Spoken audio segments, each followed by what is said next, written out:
Olá a todos, sejam bem-vindos a mais uma videoaula. Na videoaula de hoje, vamos abordar o assunto de servidores Linux. Essa videoaula é a primeira de uma série de outras videoaulas que tem como foco trabalhar um pouco sobre servidor e servidor Linux. Nesse primeiro momento, vamos trabalhar com a edição Ubuntu, tá? Eu estou aqui com o Ubuntu Server instalado na minha máquina virtual. Rapidamente, fazendo aí uma explicação básica, o Ubuntu Server é uma edição Ubuntu voltada para servidor e ela não tem interface gráfica. Aí a característica marcante da versão Server, ok? Ou seja, eu não tenho interação do mouse. Eu apenas tenho ali o meu prompt, o meu terminal, e eu vou estar digitando os comandos, tá? Eu não vou mostrar o processo de instalação, porque o processo de instalação é muito simples. Porém, uma única coisa que vale salientar, que vale lembrar a vocês, é com relação à instalação dos serviços. Durante a instalação do Ubuntu Server, vai chegar uma hora lá na instalação que ele vai perguntar a você se você quer instalar um servidor de arquivo, um servidor web, um servidor proxy, ok? Tudo isso a gente vai instalar em cada uma de nossas videoaulas, ok? Mas lá na instalação ele vai perguntar isso. Simplesmente você diz que não quer instalar nada e segue. Você pode estar encontrando aí facilmente como instalar o Ubuntu Server no próprio YouTube, em parceiros de excelente qualidade, no Google aí você pode estar pesquisando fácil, ok? O objetivo da nossa aula é apenas iniciar o Ubuntu. Eu vou estar passando para vocês alguns comandos básicos, tá? E vou estar passando para vocês um macete para criação de script, explicar para vocês direitinho o que é isso, como funciona, ok?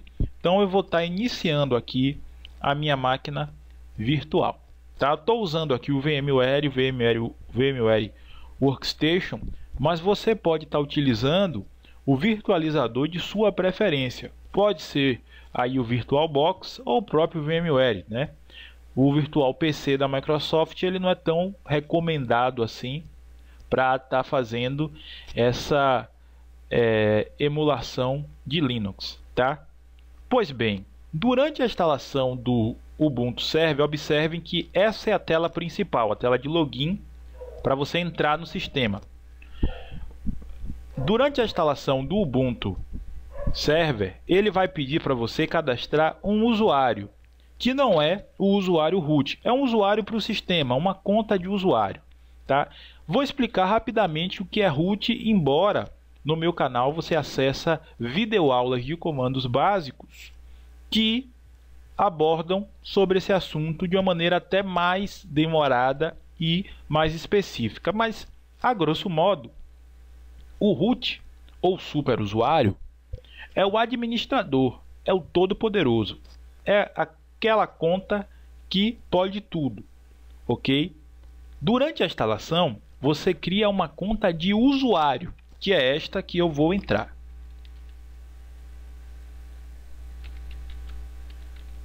Digitei meu nome de usuário, ele vai pedir a senha. Detalhe, no Linux, por segurança, quando você vai digitar uma senha, ele não coloca nenhum tipo de caractere. Como no Windows, ou como você vai colocar lá no seu e-mail, aparece aqueles caracteres, aquelas bolinhas, né, indicando até quantos dígitos tem e tal. Por segurança, o Linux não coloca. Então vou digitar aqui minha senha de usuário, que não é root, tá? Muito cuidado para vocês não digitarem errado, ok?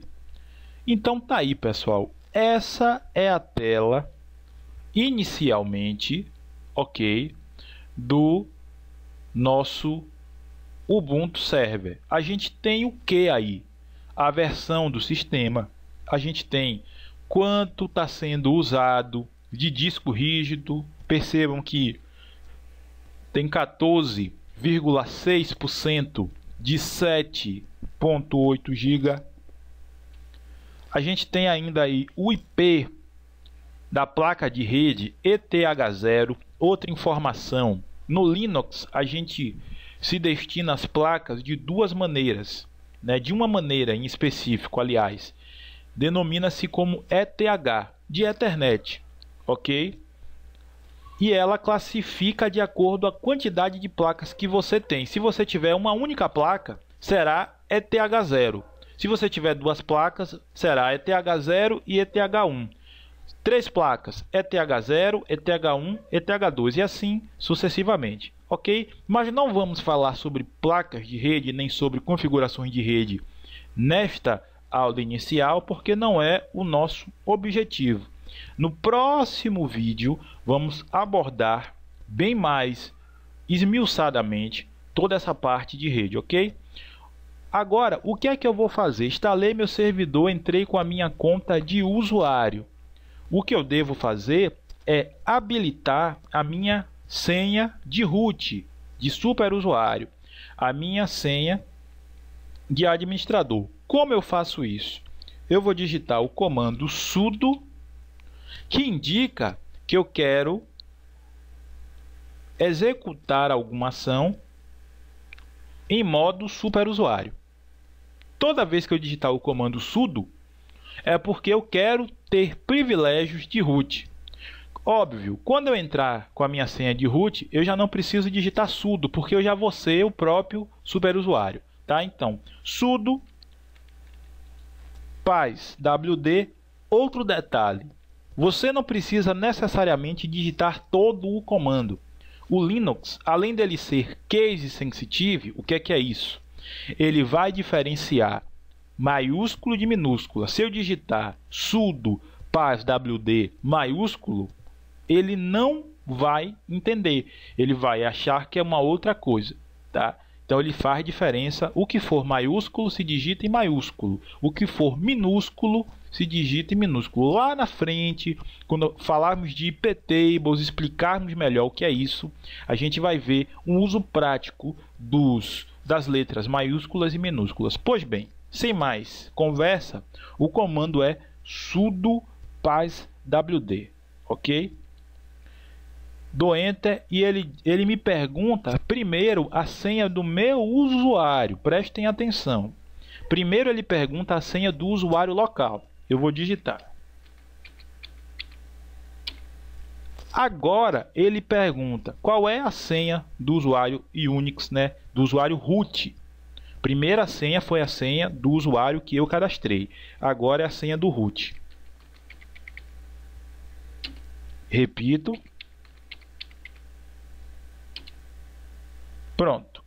Root habilitado com sucesso. Como é que eu faço? Como é que eu vejo isso? Eu vou dar um exit para voltar para minha tela de logon. Agora eu vou digitar root e digitar a senha que eu acabei de cadastrar. Pronto. Percebam que agora eu tenho um jogo da velha no final. Toda vez que eu tenho esse jogo da velha, significa dizer que eu estou executando no meu terminal em modo root, em modo superusuário. Se eu tiver um cifrão, eu estou com um usuário sem privilégio. Se eu tiver um jogo da velha no final, eu tenho um usuário root. Então observem quanta coisa nós já pegamos até aqui. Ok? Bom, feito isso, o que é interessante, pessoal? É interessante a gente criar um script. Para quê? Um servidor ele deve se manter sempre atualizado. O ideal é de bom tom que você crie um script com a série de comandos para atualizar o seu servidor. Então, em vez de eu ter que digitar vários comandos, eu chamo o nome do meu script, por exemplo, atualiza. Eu chamo atualiza. Toda vez que eu digitar atualiza, ele vai executar todos os comandos que estão dentro desse arquivo. Então, para isso, eu tenho que chamar um editor de texto. Existem vários. VI é um dos mais conhecidos, vocês podem ler. A gente pode trabalhar com ele para vocês verem a diferença. O Nano, o Pico. Para início, eu vou utilizar o Nano. Então, eu vou digitar Nano. Observem que eu não preciso saber todos os comandos. Ele vai completar para mim. Então, Nano. barra bin, que é o diretório onde vai ser criado esse arquivo, barra o nome que você quer dar ao arquivo. No meu caso vai ser atualiza.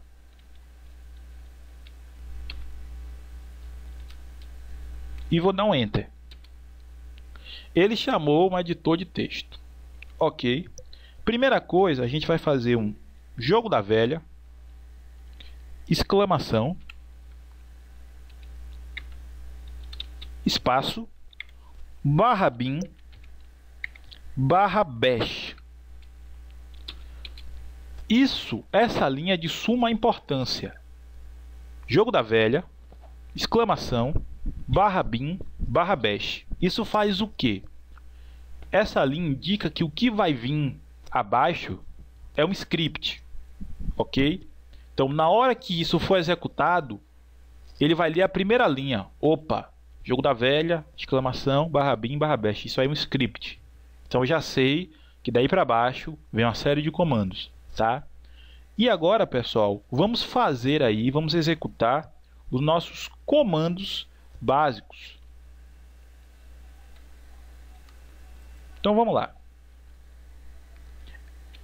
apt-get update, apt-get upgrade, apt-get dist traço update.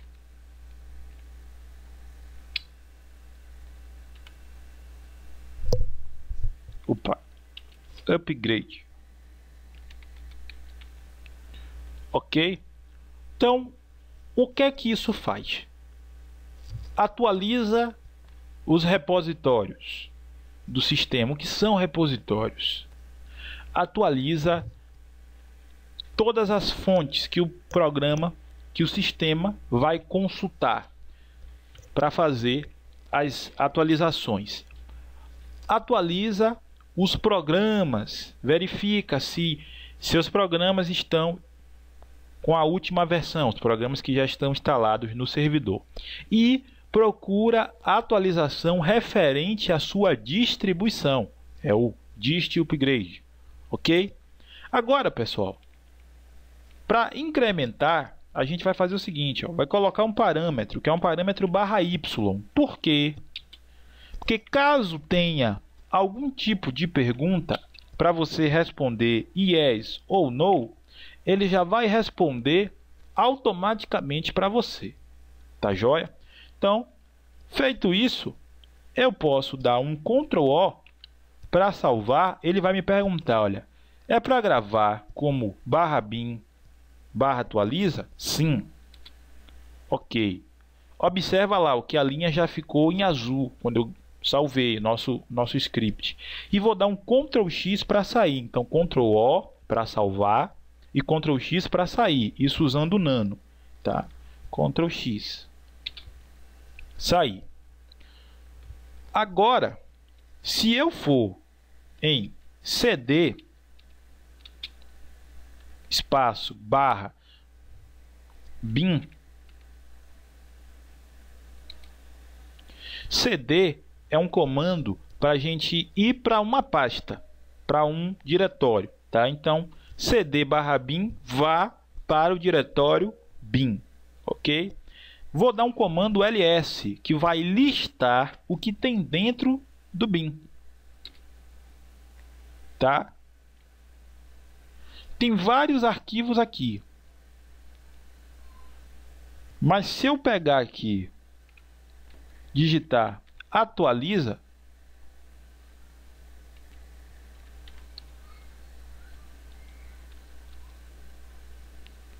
ele vai dizer que atualiza não é um comando, foi um comando não encontrado. Por quê? Porque atualiza ainda está em um simples texto, ok? Vocês podem observar que tudo isso que está em verde são executáveis, ou seja, como se fosse um programa do Windows. Eu dou 2 cliques e executo, tá? Então eu posso chamar, digitar o nome de cada coisa em verde aí, que vai ser executado. Como é que eu torno o meu arquivo de texto que eu acabei de criar executável usando um comando chamado chmod? Para que eu vou tornar ele executável? Para que eu simplesmente precise digitar apenas a palavra atualiza e ele comece a rodar todos aqueles comandos que estão ali dentro. Ok? Então, chmod 777, estou dando aí permissão máxima para esse arquivo. A gente vai voltar a falar sobre isso, tá? E o nome do arquivo, atualiza, tá? Ok. Toda vez que você der um comando e ele passar pela linha de baixo sem reclamar, é porque deu tudo certo. Ok? Se eu der um ls aqui, ele não vai estar mostrando para mim, tá? Mas ele já tornou executável, ok? Como é que eu vou saber isso? Eu vou voltar lá para o meu diretório padrão. Como é que eu volto? Lembra que eu entrei, eu dei um cd/bin para ir para a pasta bin? Como é que eu volto? Eu dou um comando cd barra. Ele voltou. Voltou para onde? Voltou para a minha pasta padrão, tá? Para onde eu estava antes de ir para a pasta bin. Agora, eu vou digitar aqui atualiza. Atualiza. E olha o que acontece agora. Ele começou a buscar aí uma série de informações. Ok? Que informações são essas de atualização do servidor? Antes, a gente deu um atualiza, ele falou o que? Comando não encontrado. Ok? Então, agora eu posso digitar atualiza, que está lá dentro da pasta bin. Eu dei de fora, não funcionou. Dentro da pasta bin, ok? E ele vai passar o que? A executar todos aqueles comandos de atualização. Então é interessante, tá? Eu vou dar um Ctrl C para parar a instalação. /atualiza, nota que ele já se tornou um arquivo executável. Olha lá, ele está executando todos aqueles comandos ali. Comandos de atualização para o servidor. Ok, pessoal? Então, vou sair aqui. Olha lá, digitei atualiza de qualquer lugar, na verdade, do nosso servidor, e ele passa a ser executável, passa a executar uma série de comandos, ok? Então, pessoal, essa é a nossa primeira videoaula. Nós aprendemos aí como criar um script básico de atualização, ok? Então, espero que vocês tenham gostado. Um grande abraço e até a próxima.